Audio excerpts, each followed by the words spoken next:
sangre a nuestro cuerpo encargada de oxigenar a todo nuestro cuerpo y todos los órganos encargados. Hoy nos acompaña el doctor Johnny Ramírez, médico cardiólogo, internista y también hemodinamista. Gracias por acompañarnos, bienvenido. Gracias a usted por la invitación. Gracias por estar con nosotros y vamos a hablar sobre los infartos. A veces nos preocupa mucho sobre los infartos, decimos, ay, es que me duele el brazo, ¿será que esto es un infarto? Entonces vamos a saber cómo reconocer realmente los infartos. Sí, es importante entender que todos tenemos un corazón y que la vida del mismo, del corazón, va a depender de la salud, de nuestra salud y de cómo los cuidemos, el corazón. Tenemos también que entender que somos pertenecientes a una raza humana que tiene factores de riesgo para enfermedad cardiovascular y eso nos acerca más a la posibilidad de hacer un infarto. O sea, entre más factores de riesgo para enfermedad cardiovascular que tenemos, más nos acerca a tener la posibilidad de un infarto. Es decir, si yo soy una persona de edad promedio, estamos hablando de 20 a 30 años, ¿okay? Si me comparo con una persona que tiene de 70 a 90 años, evidentemente el de 70 a 90 años tiene mayor capacidad de tener factores de riesgo vigentes, presentes y que están acumulándose para producir una enfermedad cardíaca. ¿Una persona fumadora? Sí, ahora dentro de los grupos etarios, que es lo que estoy empezando a hablar de la introducción, tenemos también los grupos por raza, que también tenemos diferencias en las distintas razas y por supuesto en el sexo. Hablando de esto, las damas tienen mayor posibilidad de empeorar muchas veces en su evolución. Factores ambientales, factores genéticos, factores hormonales, coinciden y confabulan contra la salud de la persona. Hay factores ya establecidos desde el punto de vista hormonal que hace a la mujer, a la dama, más susceptible. Y sobre todo con la protección que ella tiene de efectos hormonales hasta el momento de la menopausia. Una vez que pierde la menopausia, la persona se hace más susceptible también de tener problemas cardíacos. Es importante que la evolución de ellas, de las damas, puede ser peor y eso tenemos que reconocerlo a la hora de evaluar a una paciente. Y acerca de esto, evaluar a un paciente, es importante cuando estamos en nuestras casas, tranquilos, y empezamos a presentar síntomas que a veces no son de un infarto, pero a veces sí lo son. Entonces, es importante tener como factores que nos alarman, que nos dan la alarma de que puede ocurrir algo. Si usted es una persona que sabe que no es sedentaria, que come de forma adecuada, que tiene buena forma física, que no fuma, que no tiene ningún antecedente cardíaco y que es joven, la posibilidad que usted tenga, que usted esté desarrollando con ese dolor un infarto es menos probable. No quiere decir que no sea posible, pero sí es menos probable. En cambio, si yo tengo factores de riesgo como tabaco, sedentarismo, obesidad, la hipertensión arterial, que esté fumando, ¿okay? Y que tenga una vida bastante ajetreada, que no tenga tiempo para descansar, que también es fundamental para eliminar varios factores de riesgo.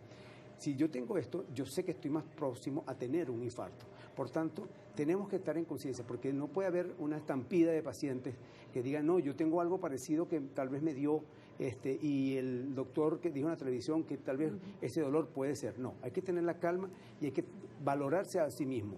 Estoy llevando buena vida, estoy tomando algún tipo de medicamentos prohibidos, estoy fumando o estoy en contacto con el vapor, ¿okay? Ese tipo de cosas. Que por cierto está también en Gaceta ya sí, está con prohibido. restricción de prohibición acá. Pero siempre es importante también decir, sí, esto se ha prohibido, pero si usted sigue con el hábito tabáquico a través del cigarro, también tiene dificultades, problemas, se pueden tapar las arterias. ¿Qué pasa con muchos pacientes? Justamente eso.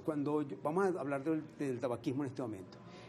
Por experiencia propia, como usted bien dijo, yo soy hemodinamista, por experiencia propia uno prácticamente sabe cuando hace un cateterismo cardíaco, cuando un paciente es fumador o es diabético o tiene alto colesterol y triglicéridos, porque las características de la arteria coronaria cambian radicalmente y es sorprendente ver cómo hace la minusvalía de la condición física el hábito tabáquico. Es sorprendente. Tal vez muchas personas no tienen culpa, vamos a decirlo de esa manera, de ser diabético, porque es una enfermedad con una carga genética altísima.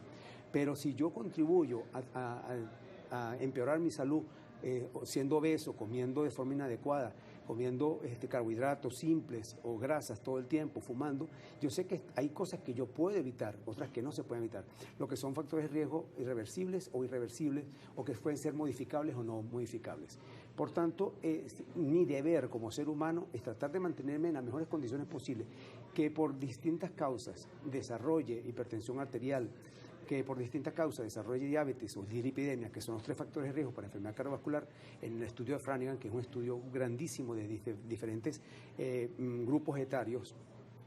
Si esto ocurre, bueno, lamentablemente soy paciente. Ahora, estoy en mi casa y tengo algo que ya sé que soy un personal de riesgo o no lo soy. Si soy un personal de riesgo y estoy presentando un dolor que nunca antes había presentado en el pecho, un dolor que tal vez me compromete el miembro superior izquierdo, o que se me va hacia la mandíbula, o que no tiene una precisión, yo no puedo decir exactamente hacia dónde está, pero siento un dolor de difícil precisión anatómica, dónde se encuentra, debo empezar ya a tener cuidado. Si es posible, tengo un vecino que me ayude a tomarme la tensión arterial, reconocer si estoy tomando o no los medicamentos, si el doctor que ya me ha premedicado, estoy cumpliendo el tratamiento. Entonces ya ese es un signo de alarma que tenemos que hacer. Claro, usted nos nombra algunos factores, por ejemplo, la tensión, la diabetes y la dislipidemia.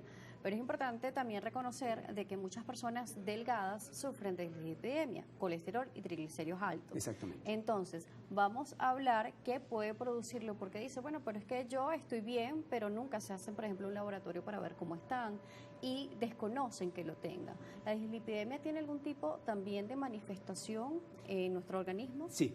Evidentemente la dislipidemia lo que hace es que el exceso de lípidos, que muchas veces responde a un trastorno metabólico, es decir, puede haber más de una persona, una MIS, para decir de una manera, que cuida muchísimo su alimentación y puede tener dislipidemia. O puede ser una persona muy obesa, como también tengo pacientes que son obesos y su colesterol y triglicéridos son envidiables. Entonces, es un trastorno metabólico que se manifiesta de diferentes maneras.